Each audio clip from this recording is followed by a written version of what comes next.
नमस्कार। तो देखिए, आज के इस वीडियो में हम लोग बहुत सारी चीज़ों को समझने वाले हैं, जैसे कि पासपोर्ट क्या होता है, वीज़ा क्या होता है, ओसीआई कार्ड धारक कौन होते हैं, एनआरआई कौन होते हैं, एनआरसी क्या है, एनपीआर क्या है और सीएए क्या है। इन सभी चीज़ों को आज के इस वीडियो में हम लोग विस्तार से समझने वाले हैं। पूरा आप इसको समझ जाइएगा। और इन सब को लेकर जो है भारत में बहुत ज़्यादा विवाद भी हुआ था। विवाद का कारण क्या था उसको भी हम लोग जानेंगे।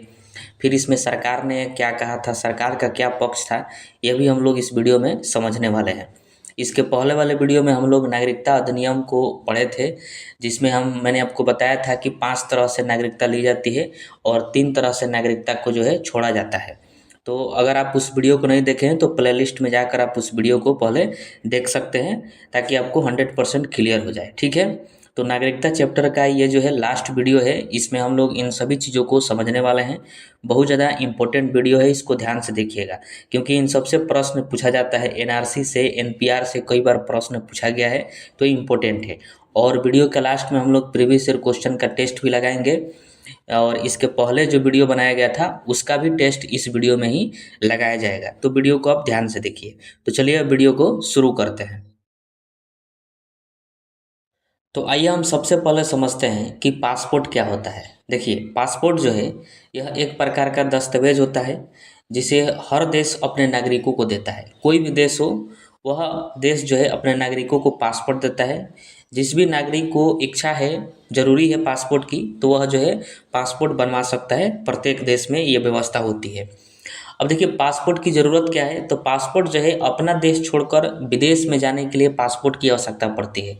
जैसे आप जो है भारत के नागरिक हैं और आप जो है कमाने के उद्देश्य से या फिर पढ़ने के उद्देश्य से या फिर घूमने के ही उद्देश्य से जा रहे हैं, तो आपको पासपोर्ट की आवश्यकता पड़ेगी। किसी भी देश में आप जाएंगे, पाकिस्तान में जाइए, अमेरिका जाइए, दुबई जाइए, किसी भी देश में जाइए, तो आपको पासपोर्ट जो है लगेगा।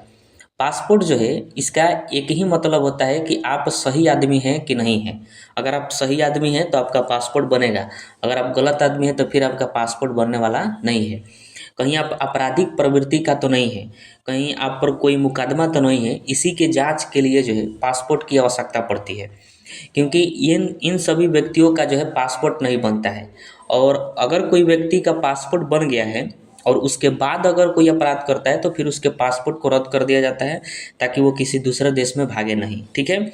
इसीलिए जब पासपोर्ट बनाया जाता है तो उसमें एक प्रक्रिया होती है कि आपका जो नियरेस्ट थाना है, पुलिस स्टेशन, वहाँ से जो है वेरीफाई करा कर लाइए, एक सर्टिफिकेट प्राप्त करके लाइए कि आप जो है सही आदमी हैं, यानी आप पर किसी प्रकार का मुकदमा नहीं है, एफआईआर नहीं हुआ है। तब जाके आपका जो है पासपोर्ट तैयार किया जाता है। इसका मतलब एक ही होता है कि आपराधिक प्रवृत्ति, मान लीजिए कोई अपराध कर दिया और फिर अपराध करके जो है पासपोर्ट बनवा के विदेश चला गया, तो इस तरह से तो किसी को सजा ही नहीं मिल सकता है। इसीलिए पासपोर्ट की आवश्यकता पड़ती है कि जब अपना देश छोड़िएगा तो आपको जो है, जहाँ पर एयरपोर्ट होता है, एयरपोर्ट पर ही आपके पासपोर्ट को चेक किया जाता है कि आप सही आदमी हैं कि नहीं है। तो यही काम होता है पासपोर्ट का। ठीक है। और एक होता है वीज़ा। वीज़ा जो है यह भी एक दस्तावेज ही होता है जो दूसरे देश में प्रवेश की अनुमति देता है। जैसे मान लीजिए कि आपको भारत से जो है अमेरिका जाना है, तो भारत छोड़ने के लिए आपको पासपोर्ट चाहिए, लेकिन अमेरिका में जाने के लिए आपको बुलाया कौन? तो वहाँ से अनुमति मिलेगी अमेरिका से कि आप जो है आ सकते हैं अमेरिका में, तो उसी को वीज़ा कहा जाता है।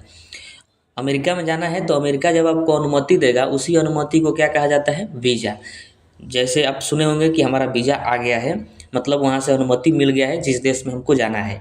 तो किसी देश में प्रवेश करने के लिए उस देश की अनुमति चाहिए, उसी को वीज़ा कहा जाता है। और किसी देश को छोड़ने के लिए पासपोर्ट की आवश्यकता पड़ती है। ठीक है। तो ये बात आप समझ गए कि पासपोर्ट और वीज़ा क्या होता है।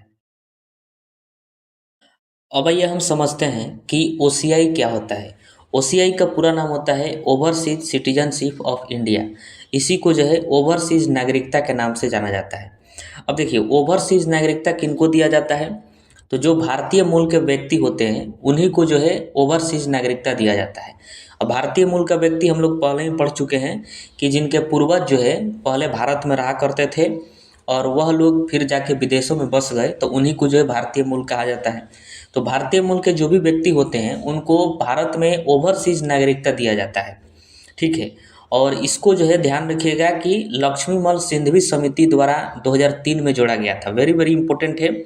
आपसे पूछा जाएगा कि ओवरसीज नागरिकता को संविधान में कब ऐड किया गया और किसके द्वारा ऐड किया गया, तो लक्ष्मीमल सिंघवी समिति द्वारा 2003 में जोड़ा गया था। जो ओसीआई कार्ड धारक होते हैं वो मूल विदेशियों को दिया जाता है जो भारतीय मूल के होते हैं। ओसीआई कार्ड धारक को अन्य विदेशियों से अधिक अधिकार प्राप्त होते हैं। ये भी ध्यान रखना है कि जो अन्य विदेशी लोग होते हैं उनसे अधिक, जैसे कि ये भी एक प्रकार के विदेशी हैं भारतीय मूल के जो हैं, लेकिन वह जब इंडिया में आते हैं और कुछ विदेशी जो इंडिया में आते हैं उन दोनों में जो है सबसे ज़्यादा अधिकार मिलता है जो भारतीय मूल के विदेशी होते हैं उनको। ठीक है, तो इसको ध्यान रखिएगा। पाकिस्तान और बांग्लादेश के जो विदेशी हैं उनको ओसीआई कार्ड नहीं दिया जाता है, यानी ओवरसीज नागरिकता नहीं दिया जाता है। ध्यान रखना है कि दो ही देश ऐसे हैं जहाँ के विदेशियों को भारत में ओवरसीज नागरिकता नहीं दिया जाता है, पाकिस्तान और बांग्लादेश। ठीक है, क्योंकि ये दोनों जो है खतरनाक देश हैं, इनका कोई भरोसा नहीं होता है। इस वजह से इनके जो नागरिक होते हैं उनको भारत में ओवरसीज नागरिकता कभी भी नहीं दिया जाता है, क्योंकि इनको अन्य विदेशियों से अधिक अधिकार मिल जाएगा तो ये कुछ भी कर सकते हैं, इन पर कोई भरोसा लायक ये कोई है नहीं। इस वजह से इनको ओसीआई कार्ड नहीं दिया जाता है। ओसीआई कार्ड जिनको मिलता है वो आजीवन वीज़ा मिल जाता है उनको भारत का, मतलब जब मन तब वह जो है भारत में आ सकते हैं, भारत से जा सकते हैं, क्योंकि वीज़ा जो है आजीवन उनको मिल जाता है, किसी प्रकार का दिक्कत नहीं होता है। ठीक है, तो उसी को ओवरसीज नागरिकता कहा जाता है। तो इनसे आपसे जो है गिना चुना प्रश्न आपसे पूछा जा सकता है कि ओवरसीज नागरिकता किनको दिया जाता है, तो जो भारतीय मूल के व्यक्ति होते हैं उनको दिया जाता है। और ओवरसीज नागरिकता को लक्ष्मीमल सिंघवी समिति द्वारा 2003 में जोड़ा गया था। ओसीआई जो कार्ड धारक होते हैं उनको जो है अन्य विदेशियों से अधिक अधिकार प्राप्त होता है भारत में, यहाँ तक कि ये ज़मीन भी खरीद सकते हैं, ये भी उनको अधिकार है। और पाकिस्तान और बांग्लादेश दो देश ऐसे हैं जहाँ के विदेशियों को ओसीआई कार्ड नहीं दिया जाता है भारत में, तो ये भी आपको ध्यान रखना है। ठीक है, अब देखिए एक होता है एनआरआई यानी नॉन रेसिडेंट इंडियन। यदि कोई भारतीय नागरिक है और वह विदेशों में किसी भी उद्देश्य से 6 माह से अधिक रह जाता है, यानी 182 दिन से अधिक, तो उसको इंडिया में एनआरआई कहा जाता है। जैसे मान लीजिए कोई भारत का नागरिक है और वह अमेरिका में गया और वहाँ पर 7-8 महीना से रह रहा है, यानी 182 दिन से ज़्यादा दिन से रह गया वो अमेरिका में, तो उसको इंडिया में जो है एनआरआई कहा जाएगा। ये बोलचाल के भाषा में कहा जाता है कि यह जो है एनआरआई है। और इसका इस्तेमाल सबसे ज़्यादा फिल्मों में होता है। देहात में या फिर शहरों में जो है लोग इसका इस्तेमाल कम करते हैं, शहरों में थोड़ा ज़्यादा होता है लेकिन देहात में इसका इस्तेमाल कम होता है। फिल्मों में ज़्यादा किया जाता है कि ये लोग जो है एनआरआई हैं, मतलब वह विदेशों में 6 माह से अधिक समय से वो रह रहा है, इस वजह से उसको एनआरआई के नाम से जाना जाता है। ठीक है, तो इसको ध्यान रखिएगा। अब आइए हम सबसे इम्पोर्टेंट समझते हैं सीएए यानी सिटीजनशिप अमेंडमेंट एक्ट 2019 को। इसी को नागरिकता संशोधन अधिनियम कहा जाता है। ये बहुत ज़्यादा इम्पोर्टेंट है, इसी को लेकर भारत में विवाद हुआ था, उस विवाद का कारण भी जानेंगे और इसमें क्या बातें लिखी गई थी उसको भी हम लोग समझेंगे। देखिए, इसके पहले वाले वीडियो में हम लोग नागरिकता अधिनियम 1955 को समझे थे, तो उसमें मैंने आपको बताया था कि नागरिकता अधिनियम 1955 में अब तक जो है कुल 6 बार संशोधन किया जा चुका है। आपको याद होगा कि मैंने बताया था कि पहली बार संशोधन जो है 1986 में किया गया था, दूसरी बार 1992 में, तीसरी बार जो है 2003 में, चौथी बार 2005 में, पाँचवीं बार 2015 में और छठी बार 2019 में। तो जो छठी बार संशोधन किया गया था 2019 में, तो उसमें संशोधन करके सीएए को ही जोड़ा गया था, यानी सिटीजनशिप अमेंडमेंट एक्ट को ही ऐड किया गया था उसमें। ठीक है, तो आपसे वेरी वेरी इंपॉर्टेंट प्रश्न पूछा जाता है कि सीएए को पारित कब किया गया था, तो 11 दिसंबर 2019 को पारित किया गया था। और इसको लागू कब किया गया था, तो 10 जनवरी 2020 को लागू किया गया था। तो वेरी वेरी इंपॉर्टेंट है, ये जनरल नॉलेज का प्रश्न है, डायरेक्टली आपसे एग्जाम में पूछ लेगा कि नागरिकता संशोधन अधिनियम 2019 जो है लागू कब हुआ, तो 10 जनवरी 2020 को। पारित कब किया गया था, तो 11 दिसंबर 2019 को पारित किया गया था। अब हम समझते हैं कि इसमें क्या था। देखिए, हमारा जो पड़ोसी देश हैं पाकिस्तान, अफ़गानिस्तान और बांग्लादेश, इन तीनों देश में देखिएगा कि मुस्लिमों की संख्या अधिक है, यानी मुस्लिम बहुसंख्यक हैं यहाँ पर। और बाकी के जो धर्म हैं जैसे कि हिंदू धर्म हो गया, सिख, ईसाई, जैन, पारसी और बौद्ध, ये 6 धर्म के लोग जो हैं इन तीनों देशों में बहुत ही कम है। तो इनकी संख्या कम होने के कारण इनको जो है प्रताड़ित किया जाता है इन तीनों देश में। मारा जाता है, पीटा जाता है, काटा जाता है, कभी-कभार इनके मंदिर को, गुरुद्वारा को जो है ध्वस्त कर दिया जाता है, नष्ट कर दिया जाता है। मतलब बहुत तरह से इनको जो है प्रताड़ित किया जाता है, बाकी के जो 6 धर्म हैं उनको। क्योंकि इन तीनों देश में, पाकिस्तान, अफ़गानिस्तान और बांग्लादेश में मुस्लिम बहुसंख्यक है, मुस्लिमों की संख्या अधिक है, तो बाकी धर्मों के लोगों को जो है अच्छे से वो जीने नहीं देते हैं। इस वजह से ये 6 धर्म के जो लोग हैं, ये जो आज के डेट में भी या फिर इससे बहुत पहले भी ये जो है पलायन करते रहे। मतलब इन देशों से भागकर दूसरे देशों में जाते रहे, पड़ोसी देशों में जाते रहे। अब ये तीनों जो है हमारे पड़ोसी हैं, पाकिस्तान भी पड़ोसी देश है, बांग्लादेश भी पड़ोसी देश है और अफ़गानिस्तान भी पड़ोसी देश है। इस वजह से यहाँ के जो ये 6 धर्म के लोग हैं, हिंदू, सिख, ईसाई, जैन, पारसी और बौद्ध, तो जब प्रताड़ित होते हैं, इनको खदेड़ा जाता है, मारा-पीटा जाता है, तो ये भारत में आके शरण लेते हैं। इन्हीं को शरणार्थी यानी अवैध प्रवासी के नाम से इनको जाना जाता है। अब ये भारत में आके शरण लेते हैं, तो भारत का भी एक कर्तव्य है, क्योंकि भारत जो है धर्मनिरपेक्ष है, तो भारत का ये कर्तव्य है कि इनको जो है शरण दें, इनको नागरिकता दें।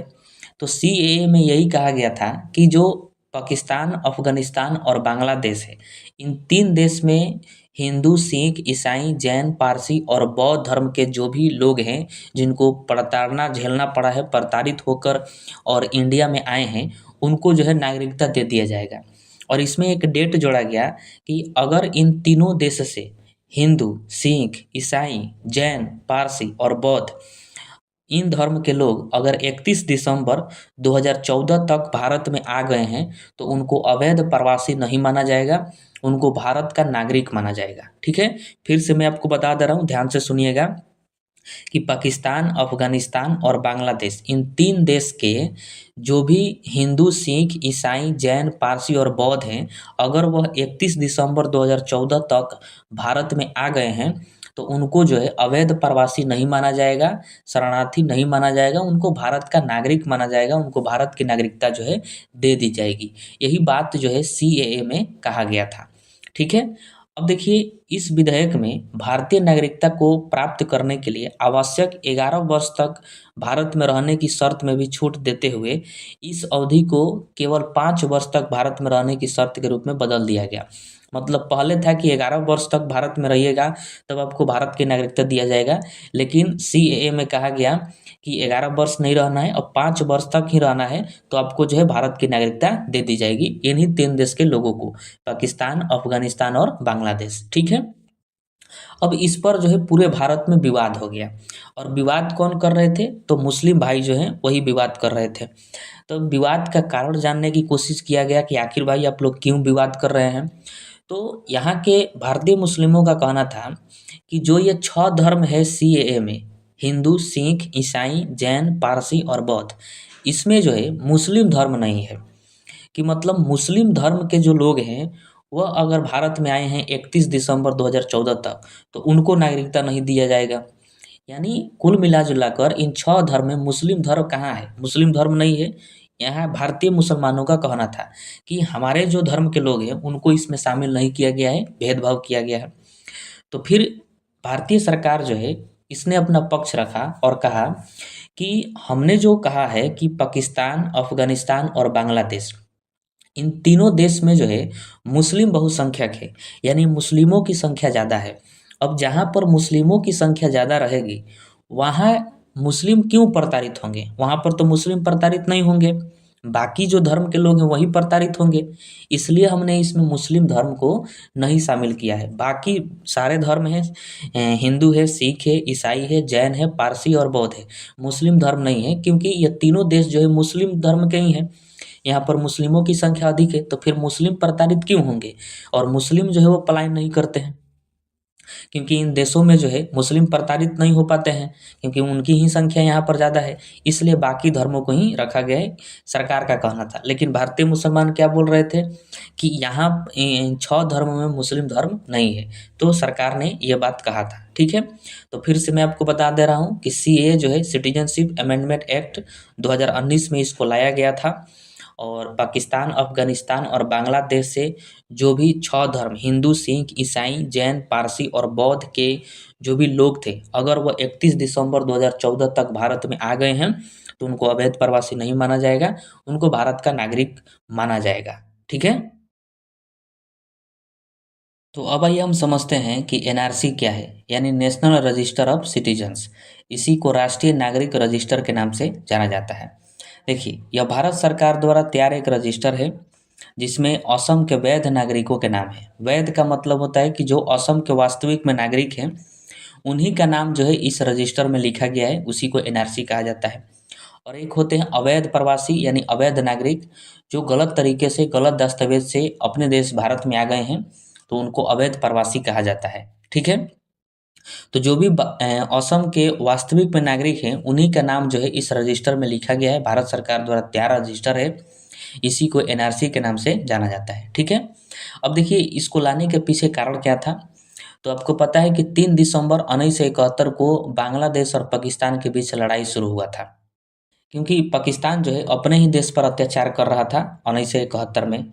जो कि पाकिस्तान का ही देश है बांग्लादेश, उस समय एक ही थे दोनों, पूर्वी पाकिस्तान और पश्चिमी पाकिस्तान। तो पाकिस्तान जो है इसकी मानसिकता ही वैसी है कि अपने ही देश में यह महिलाओं से बलात्कार किया, रेप किया, निर्मम हत्याएं किया, बहुत सारे अत्याचार जो भी करना था इसकी मानसिकता में जो भी था, वो सब के सब कर दिया बांग्लादेश के साथ। इस वजह से बांग्लादेशी जो है अपने जान बचाने के लिए, इज्जत बचाने के लिए वो भारत में शरण लेने लगे, यानी भारत में भाग कर आने लगे। उन्हीं को अवैध प्रवासी कहा जाएगा, क्योंकि वो भाग कर आएंगे तो किसी दस्तावेज के साथ तो आएंगे नहीं, तो भारत के नागरिक हैं नहीं। लेकिन वो भाग कर 1971 के बाद बहुत सारे बांग्लादेशी आने लगे, और असम जो है उसी के करीब में है, इस वजह से वो लोग जो है असम में प्रवेश करने लगे।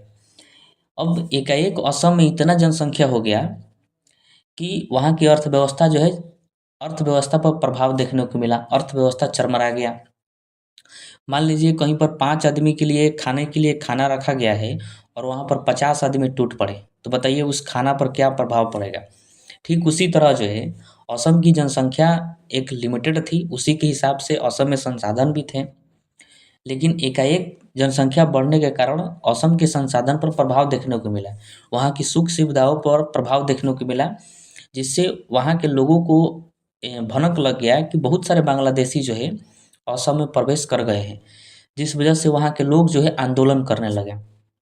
और आंदोलन करें तो यह मामला जो है सुप्रीम कोर्ट पहुँचा।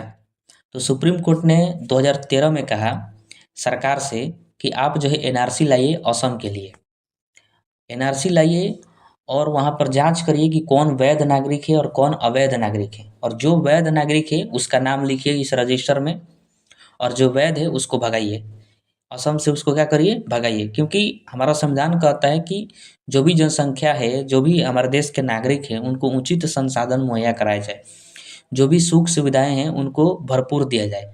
तो सुख सुविधा जनसंख्या के हिसाब से होगा, और उस पर से भी ये बांग्लादेशी चले हैं, तो सब यही खा जाएंगे, पी जाएंगे, यहाँ के संसाधन का उपयोग कर लेंगे, तो हमारे यहाँ के जो वास्तविक नागरिक हैं उनको मिलेगा क्या। इस वजह से सुप्रीम कोर्ट ने सरकार से कह दिया कि आप एनआरसी लाइए और जो वैध नागरिक हैं उनका नाम दर्ज करिए, बाकी जो अवैध हैं, अवैध प्रवासी हैं, जो बांग्लादेशी हैं, उनको भगाइए। और एक डेट निर्धारित किया कि 24 मार्च 1971 से पहले जो भी आए हैं, और 24 मार्च 1971 से पहले का जो भी दस्तावेज दिखाएंगे तो उनको जो है वैध नागरिक माना जाएगा, और 24 मार्च 1971 के बाद अगर साबित हुआ कि ये आए हैं तो उनको अवैध माना जाएगा और उनको भगा दिया जाएगा, या फिर उनको जेल में डाल दिया जाएगा। ये बात कहा गया। अब 1971 इसलिए क्योंकि 1971 में ही पाकिस्तान और बांग्लादेश में लड़ाई हुआ था, तो 1971 के बाद जो भी आया होगा वो प्रताड़ित होकर ही आया होगा, और प्रताड़ित होकर भी आया है तो अपने ही देश से खुद प्रताड़ित हुआ है, क्योंकि पाकिस्तान और बांग्लादेश दोनों एक ही थे। तो पाकिस्तान अपने ही देश पर अत्याचार कर रहा था, तो ये तो गड़बड़ है कि कोई अपने ही देश पर अत्याचार करे, वहाँ के लोग भाग कर दूसरे में आ जाएंगे। तो ऐसा क्यों आएंगे? क्योंकि वो अपने ही देश से प्रताड़ित हो रहे हैं। इसलिए कहा गया कि 1971 के बाद जो आया है इसका मतलब प्रताड़ित होकर आया है, तो उसको हम लोग नहीं रखने वाले। उसको हम लोग नहीं रखने वाले। जो उसके पहले आया है वही जो है असम का वास्तविक नागरिक है। अगर वह दस्तावेज देकर साबित करता है तो उसका नाम जो है रजिस्टर में होगा और वही लोग असम में रह सकते हैं, बाकी लोग नहीं रह सकते हैं। इसीलिए सुप्रीम कोर्ट ने एनआरसी लाने का आदेश दिया था सरकार को, इसीलिए एनआरसी लाया गया था। अब आप कहिएगा कि आप तो सीएए में बताएं कि जो बांग्लादेश, पाकिस्तान और अफगानिस्तान से प्रताड़ित होकर आए हैं उनको जो है सीएए के तहत नागरिकता दे दी जाती है। तो ध्यान रखिएगा कि एनआरसी जो है ये नागरिकता छीनता है और सीएए जो है ये नागरिकता को देता है, और वो भी धर्म के अनुसार नागरिकता देता है। पाकिस्तान, अफगानिस्तान और बांग्लादेश, इन 3 देशों से हिंदू, सिख, ईसाई, जैन, पारसी और बौद्ध, इन 6 धर्म के जो लोग प्रताड़ित होकर आए थे उन्हीं को नागरिकता देता है सीएए। लेकिन एनआरसी जो है ये नागरिकता छीनता है। और बांग्लादेश में जो है सभी धर्मों के लोगों को प्रताड़ना झेलना पड़ा था, सभी धर्म के लोग प्रताड़ित हुए थे। इसलिए एनआरसी जो है किसी धर्म के तहत नागरिकता नहीं छीनता है, ये सभी धर्मों के लोगों को छीनता है। यानी हम कह सकते हैं कि ये बांग्लादेशियों की नागरिकता को छीनता है। बांग्लादेशियों को नागरिकता देने से ये बचाता है एनआरसी। ठीक है, तो इसको ध्यान रखिएगा। ऐसा नहीं समझिएगा कि बांग्लादेश में जो भी प्रताड़ित हुए हैं वो धर्म के अनुसार प्रताड़ित हुए थे। धर्म के अनुसार प्रताड़ित नहीं हुए थे, वो सभी लोग प्रताड़ित हुए थे। इसीलिए एनआरसी में धर्म शब्द को नहीं जोड़ा गया है। बांग्लादेशी जो भी हैं, अगर वो 24 मार्च 1971 से पहले आए हैं, 24 मार्च 1971 के पहले का दस्तावेज दिखाते हैं, तो उनको वैध नागरिक माना गया है।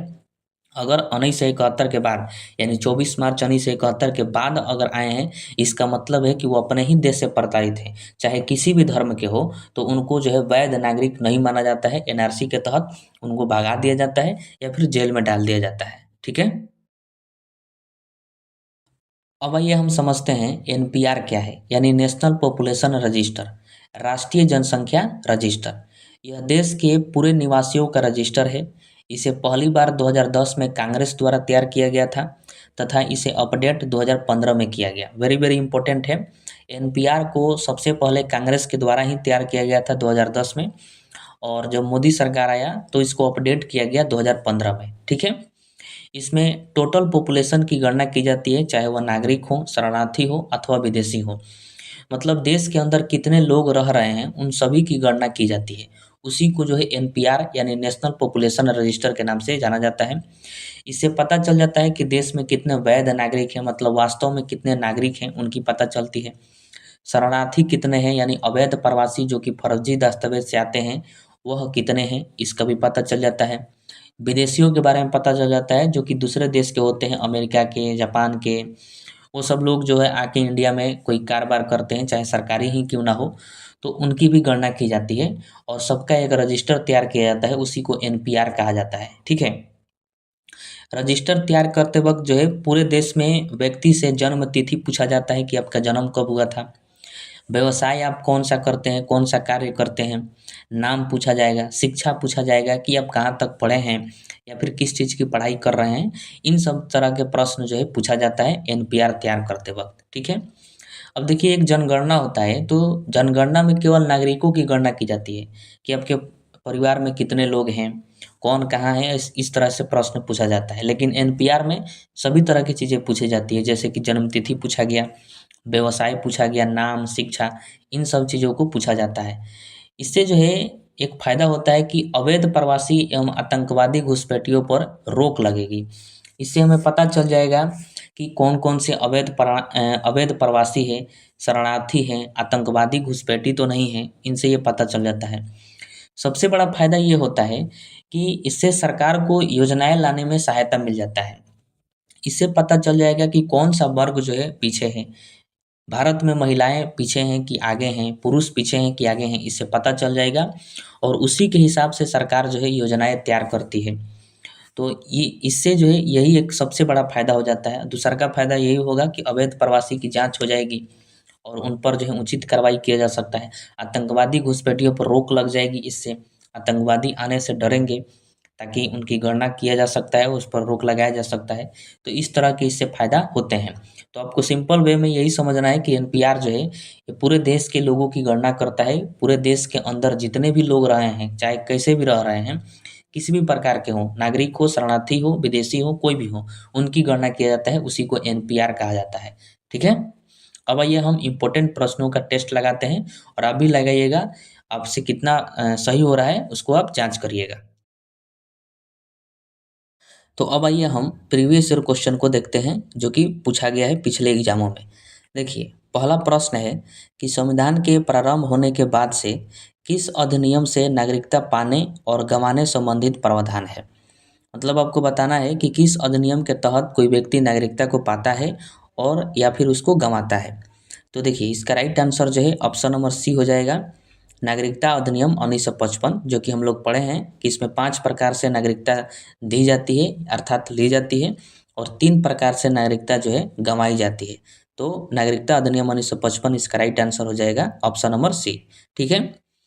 उसके बाद प्रश्न है कि एक व्यक्ति अपनी नागरिकता खो देगा, मतलब एक व्यक्ति अपनी नागरिकता कब खोता है।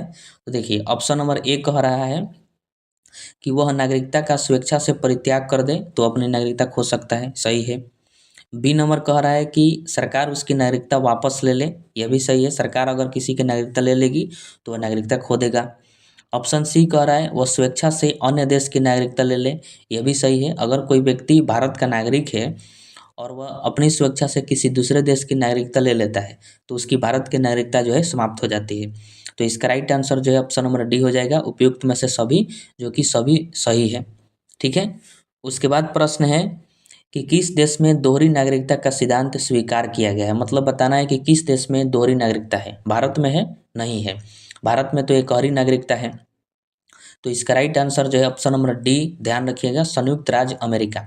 अमेरिका में जो है दोहरी नागरिकता का प्रावधान है। मतलब वहाँ पर राज्य का भी नागरिकता मिलता है और देश का भी नागरिकता मिलता है। तो इसका right answer option number D हो जाएगा। ठीक है? उसके बाद प्रश्न है कि भारतीय नागरिकता नहीं प्राप्त की जा सकती है। मतलब आपको बताना है कि किस माध्यम से भारतीय नागरिकता प्राप्त नहीं कर सकते हैं। ऑप्शन ए, जन्म द्वारा। हम लोगों ने पढ़ा कि 5 नागरिकता अधिनियम 1955 में हम लोगों ने पढ़ा था कि 5 प्रकार से नागरिकता ग्रहण किया जाता है। एक, जन्म के द्वारा। और ऑप्शन नंबर बी कह रहा है देशीकरण द्वारा, यह भी सही है। ऑप्शन नंबर सी कह रहा है किसी भूभाग के सम्मिलित होने पर, यह भी सही है। जैसे सिक्किम 16 मई 1975 को भारत में शामिल हुआ था तो वहाँ के जो भी लोग थे उनको नागरिकता दे दिया गया। तो अर्जित क्षेत्र के सम्मिलित होने से ऐसा किया गया था। तो ये तीनों सही है। ऑप्शन नंबर डी क्या कह रहा है, भारतीय बैंक में धन जमा करके। ऐसा नहीं है, भारतीय बैंक में धन आप जमा करिएगा तो आपको नागरिकता नहीं मिलेगा।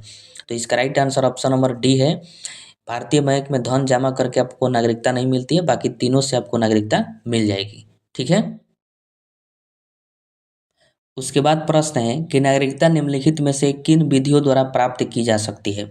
मतलब 4 विधि आपको दिया है, उसमें से पूछ रहा है कि किन किन विधियों द्वारा नागरिकता प्राप्त की जा सकती है भारत में। पहला विधि है जन्म द्वारा, बिल्कुल सही है। जन्म के द्वारा जो है हमें नागरिकता मिल जाता है। जैसे हम लोगों को जन्म के आधार पर ही नागरिकता मिला है भारत का। 2 नंबर कह रहा है आनुवंशिकता द्वारा, यह भी सही है। वंशीकरण के द्वारा भी भारत में नागरिकता मिल जाती है।